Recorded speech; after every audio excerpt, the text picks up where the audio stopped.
माँ के उदर में संतान है, उसके अधरों का रंग बदल जाता है पंडित जी, चेहरे का रंग बदल जाता है।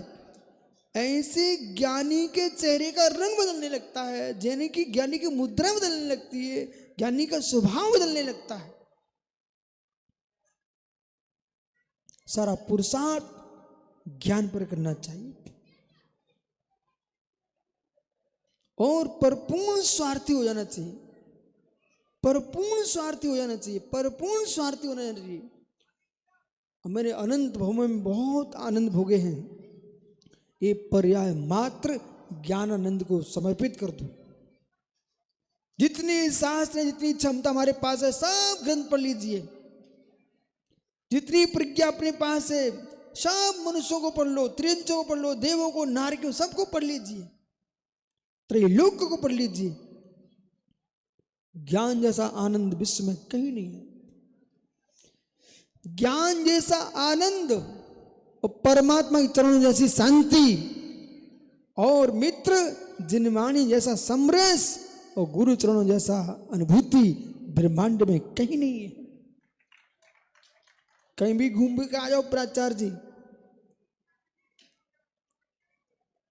जैसे व्यक्ति एक गुड़ खरीदता ना रुपेश बाजार में, एक एक बेले के टुकड़े को चखता है, बेले बेले में स्वाद में अंतर दिखता है। ऐसे एक एक व्यक्ति के पास बैठ के आओ, हर व्यक्ति के स्वभाव में रस भिन्न भिन्न होता है।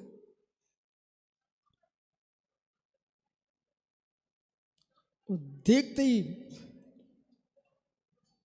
कुछ गुड़ खरीदना चाहिए, कुछ छोड़ के निकल जाना चाहिए। ऐसे कुछ व्यक्तियों के साथ रहना चाहिए और कुछ व्यक्तियों से दूर चले जाना चाहिए। द्वेष बुद्धि से नहीं, या प्रज्ञा की व्याख्या कर रहे। भोरा जानते, भोरा, भोरा जानते, भोरा, प्रसन्न भोरा जानते, भोरा, लट्टू नहीं, एक भोरा, भोरा काला, भोरा यानी चार इंद्रिय जीव। मधुमक्खी जानते ना, मधुमक्खी, मक्खियां, एक ये भोरे रहते ना, भले चार इंद्रिय हो, मधुमक्खियां भले चार इंद्रिय हो, इनके पास भी बुद्धि होती है, चार संज्ञा होती है। वो हर फूल पर नहीं बैठती। एक पुष्प होता है, उसका नाम है भौरमार। एक फूल होता है, उसका नाम ही भौरमार। भौरमार फूल दूर से देख करके भौरे रास्ता बदल देते, मतलब उस पुष्प की सुगंध सूंघते भौरे की मृत्यु हो जाती है।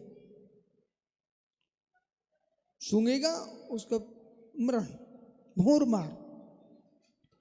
तो जैसे भौरमार पुष्प को देख करके भौरा रास्ता बदल देता है, ऐसे अनिकेत भाई ब्रह्मचारियों को, ये तुम भौरे हो तो नारियां भौरमार हैं। कोई माता त्यागी वृत्ति है, उनके नर भौरमार हैं।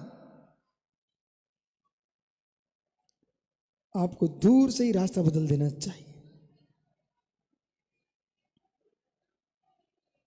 संजय भट्टारक, जहां संकलेशा की वृद्धि होती है वो तुम्हारे लिए भौरमार है। समय व्यर्थ में नष्ट हो रहा है वो तुम्हारे भौरमार। अंकित, सारे त्यागी वृत्तियों के लिए मोबाइल भौरमार है। समय पर उठ ना पाए, समय पर स्वाध्याय कुछ नहीं कर पाए और श्लोक नहीं सुना पा रहे, मैं समझ लेता हूं, जरूर भौरमार में लगे हुए लोग, समय मार। अभी देश के प्रधानमंत्री, राष्ट्रपति को एक बार सोचना पड़ेगा कि मोबाइलों का समय नीत कराया जाए,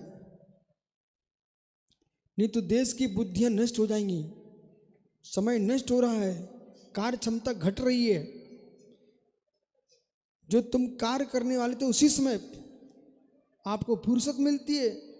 थकान मिटाना भी कार्य है, नींद लेना अनिवार्य है। पूरे दिन भर काम करके आओ, शाम को फुर्सत में रह के पड़े हुए मोबाइल देख रहे हो, आंखों की ज्योति नष्ट हुई, लेटे लेटे कहीं पढ़ाई नहीं होती, तुम लेटे लेटे वो देख रहे हो, उसके किरणें पड़ रही हैं, बुद्धि पर प्रभाव पड़ रहा है, आपको विश्वास ना हो तो बार बार किसी का फोन ऐसे आए, देखो देखो, दिमाग खोखला हो जाएगा।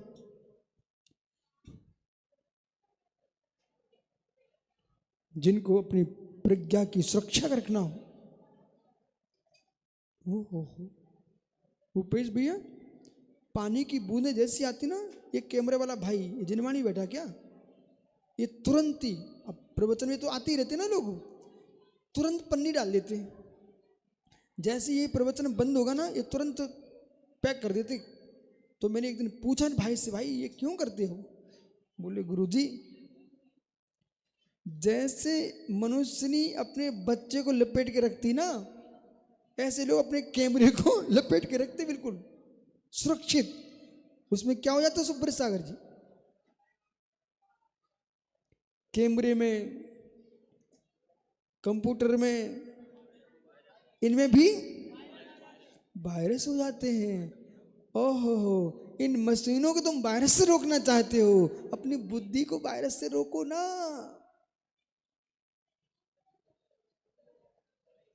इसको रोकिए। ये मशीनें तो क्या है, जड़ हैं, लेकिन मशीनों से मशीनें नहीं बनी, बुद्धि से मशीनें बनी हुई है। इस बुद्धि की रक्षा करना चाहिए।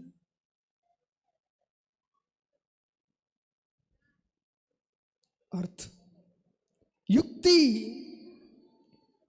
नए प्रमाणात्मक कहा युक्ति। अब सोचिए कितने धुरंधर लोग हुए, बड़े बड़े नाम चले जिनके, वे तत्व का निर्णय नहीं कर सके। तब आचरण क्या कह रहे हैं? भुक्ता भिन्न कर्ता भिन्न, फिर भी जीवांतर नहीं। भुक्ता भिन्न कर्ता भिन्न, जीवांतर वेद संतोपि न स्यात्, फिर भी जीवांतर नहीं। भुक्ता भिन्न कर्ता भिन्न, जीवांतर नहीं। ओहो गजब, जीवांतर नहीं। इधर देखो बाबा जी, एक मिट्टी का लोंदा, और मिट्टी के लोंदे को चाक पर रखा, स्थास कोस कुसूल घट मटका बन गया। अवस्थाएं बदली, अवस्थाएं बदली, मिट्टी का पिंड मटका बन गया, अवस्थाएं बदली, पर मिट्टी मिट्टी वही है, नहीं बदली। ऐसे ही मैं मनुष्य तपस्या कर रहा हूं, तपस्या करते करते समाधि हो गई, समाधि हुई, स्वर्ग में देव हो गया जी। कर्ता मनुष्य, तपस्या कौन कर रहा था? मनुष्य। अब स्वर्ग का सुख कौन भोग रहा है? देव।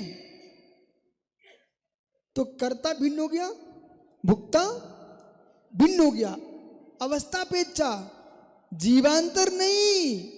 जो तपस्या कर रहा था मनुष्य जीव, वही जीव स्वर्ग में देव हो गया। तो जीव तो वही है। इस सिद्धांत को मानेगा, जानेगा, तभी तपस्या करेगा। बोले मैं तपस्या करूं और स्वर्ग का देव सुख भोगेगा, अरे देव पर्याय बदलेगी, जीव नहीं बदलेगा। इसलिए पुनर्भव मानता है वही आस्तिक है, जो पुनर्भव नहीं मानता वे सब नास्तिक है।